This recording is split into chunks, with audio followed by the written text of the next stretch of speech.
Yan, ito ang binili natin. And ito siya. Ha, ha, ha, ha, ha, ha, ha.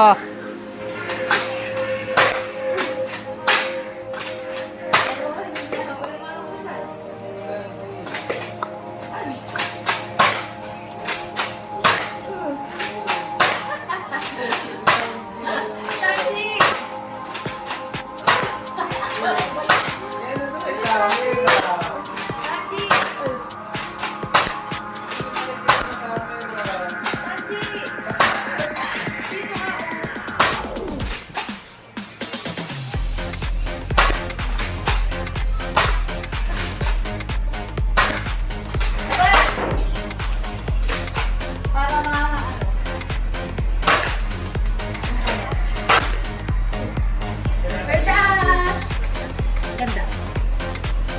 Ang ganda nito. Ayan. Dito may ilalagay yung bala. Siyempre, ubos na natin. Nasaan? Ayan. Ayan, nag-enjoy sila. And then, hey! Nag-enjoy na siya.